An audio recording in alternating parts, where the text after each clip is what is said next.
ঠিক আছে কেউ ভাই। দেরি হয়ে গেল আচ্ছা ভাই।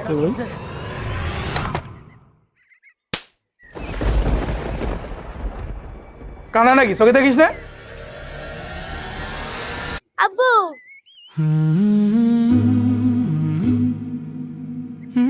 সরি ভাই, আসলে ভুলটা আমারই ছিল, তাড়াহুড়োই আপনার ফোনটা পড়ে গিয়েছে, ক্ষমা করবেন ভাই। ইয়াদব কোথাকার। বলো বাবা। আব্বু, তোমার মন খারাপ কেন? স্কুলে কেউ বকা দিয়েছে? না আব্বু, কেউ বকেনি। আমাকে কেউ বকা দিবে? আমাকে তো সবাই খুব পছন্দ করে। তাহলে? ওই আঙ্কেলটা তোমাকে মারলো কেন? তুমি তো এর থেকে ফোন ফেলোনি। ও আচ্ছা, এই ব্যাপার, এই জন্য তোমার মন খারাপ? হুম। আরে ওইসব কিছু না, ওই আঙ্কেলটা অনেক ভালো। উনি তো পয়সা, শুধু শুধু তোমার মারলো।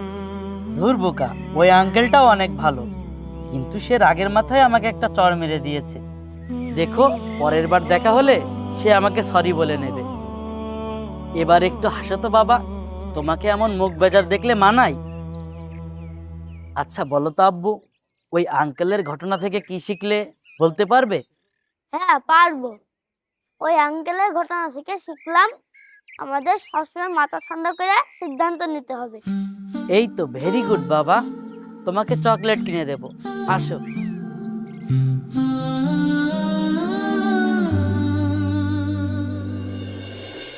দেখুন শান সাহেব, আপনার ছেলের ব্যাপারে প্রতিদিন আমার কাছে কমপ্লেন আসে। ও প্রায় হোমওয়ার্ক করে আনে না, টিচারের জন্য বকাঝকা করে। তাছাড়া ও অনুমতি ছাড়াই বাইরে চলে যায়, এমনকি ও সহপাঠীদেরকে মারধর করে। তাছাড়া কি বলবো, টিচারদের মুখে মুখে তর্ক করে। এমন হলে তো আমি ওকে স্কুলে রাখতে পারবো না। আপনার ছেলের কারণে আমি অন্য বাচ্চাদের ক্ষতি তো করতে পারবো না। তাছাড়া অভিভাবকরাও এটা চায় না। স্কুলে আরও অন্য বাচ্চারা তো আছে। আপনার ছেলে খুবই দুষ্টু এবং জেদি। আজকের কথা কি বলবো, আজকেও আপনকে মেরেছে। আপন খুবই নম্রভদ্র একটা ছেলে। আমরা আপনার ছেলেকে অনেকবার বোঝানোর পরও সে আপনকে সরি বলেনি, উল্টো রাগ দেখাচ্ছে। আমার মাথায় এটা ঘুরপাক খাচ্ছে যে ওকে পারিবারিকভাবে কোনো আচরণই শেখানো হয়নি। আমরা সিদ্ধান্ত নিয়েছি, আপনার ছেলে যদি আপনার কাছে সরি না বলে আর এমন আচরণ যদি আবার করতে থাকে, তাহলে আমরা তাকে স্কুলে আর রাখতে পারবো না। এটাই আমাদের চূড়ান্ত সিদ্ধান্ত ভাই। স্যার স্যার দয়া করে এমনটা করবেন না। আমি আমার ছেলেকে বুঝিয়ে বলবো আপনকে সরি বলতে। আমি নিজেও আপনকে সরি বলবো। আপনি একটু ওকে ডাকার ব্যবস্থা করেন স্যার, প্লিজ স্যার। আচ্ছা ঠিক আছে, আমি আপনকে ডাকার ব্যবস্থা করছি।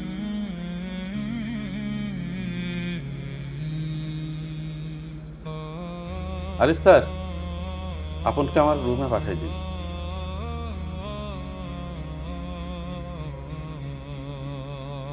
আসসালামু আলাইকুম স্যার, ভিতরে আসবো? ওয়ালাইকুম আসসালাম। হ্যাঁ আসো আপন, ভিতরে আসো। এ হচ্ছে আপন। আপনি জানলে অবাক হবেন যে আপনার ছেলে আপনকে মারার পরও আপন তাকে একটুও গায়ে হাত দেয়নি, বরং সে তাকে বুঝিয়েছে সে ভুল করেছে, কিন্তু সে বুঝতে চায়নি। শুনো আপন, আপনার অনেক ছোট মানুষ, ও না বুঝেই তোমাকে মেরেছে। তুমি কিছু মনে করো না, কেমন বাবা?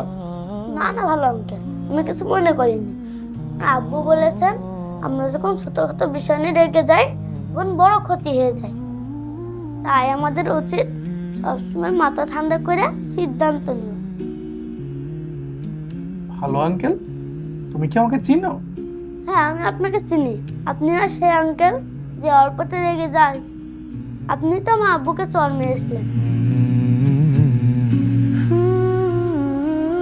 আব্বু বলেছেন আপনিও ভালো আঙ্কেল, কিন্তু অল্পতে রেগে যান। আব্বু এও বলেছে আপনার রাগ কমে গেলে আব্বুকে সরি বলে দেবেন। দেখেছেন শোন সাহেব, আপনের কথা শুনে বোঝা যাচ্ছে যে ওর পারিবারিক শিক্ষা কত উন্নত এবং কত ভালো। ছেলেটা খুব খারাপ হয়ে গেছে। আসসালামু আলাইকুম। ওয়ালাইকুম আসসালাম। জি ভালো। ভাই সেদিনের ঘটনার জন্য আমি খুবই দুঃখিত। দেখুন ভাই সাহেব, সেদিন চাইলে আমিও ঝামেলা করতে পারতাম, আপনার গায়ে হাত তুলতে পারতাম, কিন্তু যখন দেখলাম দূরে আপন দাঁড়িয়ে আছে তখন নিজেকে সামলে নিলাম। আমি যদি তখন আপনার সাথে ঝামেলা করতাম, তখন ওইটা আমার ছেলে দেখে ওই ব্যবহারটাই সে শিখত।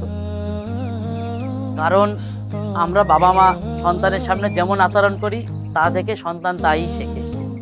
তাই আমাদের উচিত সন্তানদের সামনে খারাপ আচরণ, মারামারি, গালিগালাজ না করা। এটাতে সন্তানদের উপরে খুবই বাজে প্রভাব পড়ে।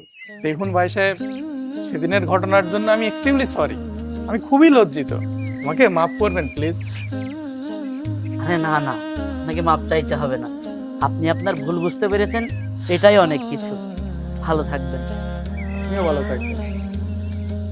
আব্বু তুমি তো ঠিকই বলেছিলে, আসলে আঙ্কেলটা অনেক ভালো, আমাকে সরি বললো। আচ্ছা চলো আমরা বাড়ি যাই।